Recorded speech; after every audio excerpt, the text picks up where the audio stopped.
Welcome to the Eagles Checkdown right here on the Eagles Pinball Podcast Network. It is Overreaction Monday, October 14th, as we discuss and overreact to the Eagles' huge, and I say that laughingly, huge 20-16 win over the dreadful Cleveland Browns. I'm your host, Phil Stifle, here on the Eagles Checkdown. You can find me on all social media platforms at Bearded Knowledge and hosting Trending in the AM every Monday through Friday, 8 a.m. on the STT Sports Network, setting the trends for what sports talk should be. Guys, Eagles win, like I said, 20-16. A win's a win. But on this Overreaction Monday, I am just going to ask you one simple question. Should Nick Sirianni get fired even after a win? And I know I don't say that blatantly, like, or emotionally. I don't say that, I don't take that kind of a question, lightly. I've been one to stick up for Nick Sirianni and Jalen Hurts for a very long time. But Nick Sirianni preaches fundamentals, accountability, discipline, and certain things that this team just does lack. Another game goes by, no first quarter points again for this Eagles team. Coming out of the gate, slow, sluggish. Coming out of a bye week against the Cleveland Browns team that's got probably the worst quarterback dollar for dollar in the NFL. Going against a Browns team that's injured everywhere, offensively and defensively. We went over it all last week, the Browns and where they're at. And they came out and they barely were able to put together a win. Now, there were some positives in the games, and I'll go over them in a minute. And yes, the Browns only scored one touchdown, and it was on a blocked field goal ran back by former Eagle Rodney McLeod for a touchdown right before the half. So there were good in this game.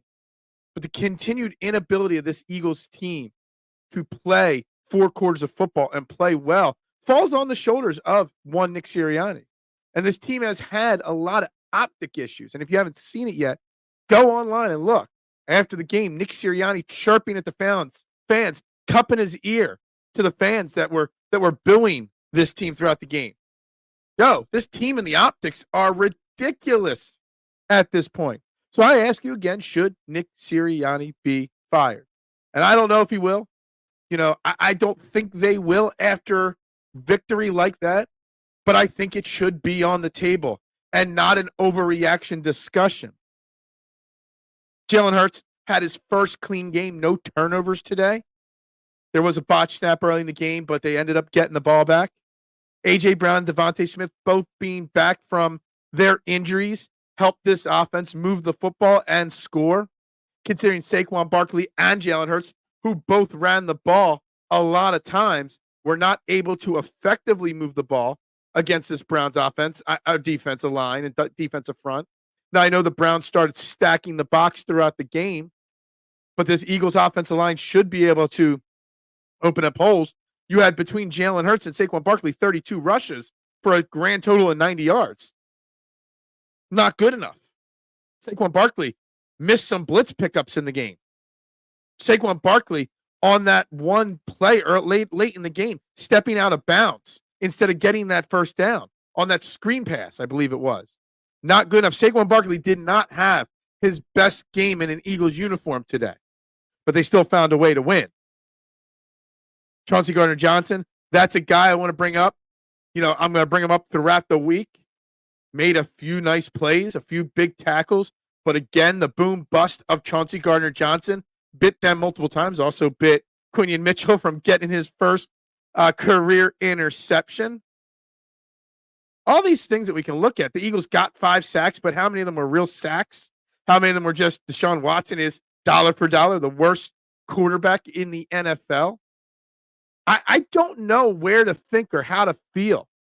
I don't know if I've ever felt this bad after a victory for the Philadelphia Eagles. Jordan Mailata got hurt in the game. Dallas Goedert got hurt in the game.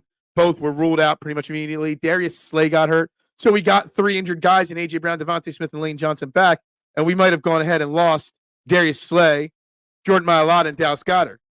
Now, Jordan Mailata getting carted off the field does not sound good. Now, compliments to Fred Johnson, stepping in and doing fine at left tackle. He's already filled in at right tackle. Good for him. That's great. but Jordan Mailata would be a massive loss. But even when Jordan Mailata was out there, this offensive line was not able to open up holes for Saquon Barkley or Jalen Hurts to effectively run the football. Now, again, getting A.J. Brown, Devontae Smith back was great. They both had huge games. Obviously, Devontae Smith had the big touchdown catch of 45 yards. He had 3 catches, 64 yards in his touchdown. A.J. Brown had 6 catches, 160 yards, 16 yards, and a touchdown. They even got Jahanna Dotson in there. One, it turned into a running play. It was a lateral backwards, and then, obviously a big first down catch later in the game. Grant Calcaterra had a couple nice catches and one huge 34-yard gain on one of them. So the offense moved the ball at times fairly effectively. The problem is the offense still just does not seem connected or cohesive or right. It still seems like there's a disconnect between Nick Sirianni, Kellen Moore, and Jalen Hurts. And it's quite frustrating when you watch it, that there is something missing there in this offense. The first 15 scripted plays look awful. They get those little rub routes, crossing patterns. I talked about it, I think, about a week and a half ago on this show, giving Jalen Hurts easy throws to get into a rhythm. And all the first 4, 5, 6, I think he was 0 for 6 to start the game. They were just low percentage, back shoulder, deep fades that have a very low chance of being completed. Then as soon as they start doing a few shorter passes, a few crossing routes, getting a little motion going, they started completing passes and moving the football. Now, obviously, the blocked field goal was a big momentum swing in the game that was ran back for a touchdown. And everybody that hears me saying we need to fire Nick Sirianni says, it wasn't that bad of a game. That blocked field goal was a 10-point swing. Yeah, I know that. But it doesn't mean you can't say ifs in anything. I just had somebody on Twitter tell me, this about you can't fire Nick Sirianni. He's a great coach, blah, blah, blah. Same guy. His name on Twitter is Fire Rob Thompson. So you can't blame Rob Thompson for the Phillies collapse and not blame Nick Sirianni for Sunday's game against the Cleveland Browns. Where does this team go from here? Well, they got to make a decision on Nick Sirianni. And will he get fired? You might be listening to this on Monday, and he might already be fired, which would make this whole episode moot. But I highly doubt that coming off a win. They'll spin it as we're going to build upon this, et cetera, et cetera.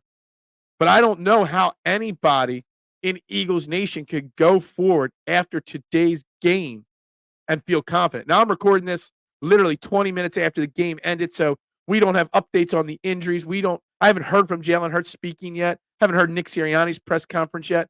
But we've heard enough, or we've seen enough, and we've followed enough to know that this team still coming out of the bye has major issues. Now, the Washington Commanders lost to the Baltimore Ravens today, so we are back tied first place in the NFC East.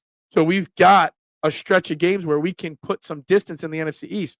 But anybody that feels that they're confident in this Eagles team, please, I beg you to listen to Training the AM and have your opinion heard, because I'd like to hear how you feel and why you feel that this Eagles team can build off this win. Because, again, I have not felt this negatively after a win in quite some time as an Eagles fan. Guys, this is the Eagles Checkdown, under 10-minute Eagles podcast every single day right here on the Eagles Pinpool Podcast Network. I am Phil Stiefel at Bearded Knowledge on all social media platforms. Please, there's a link below. Join me on Trending in the AM on the STT Sports Network every morning, Monday through Friday, 8 a.m. to 9:30 a.m., taking your opinions on the topics in Philly sports of the day. Guys, everybody have a great day. Go Birds, and bubbles up to you.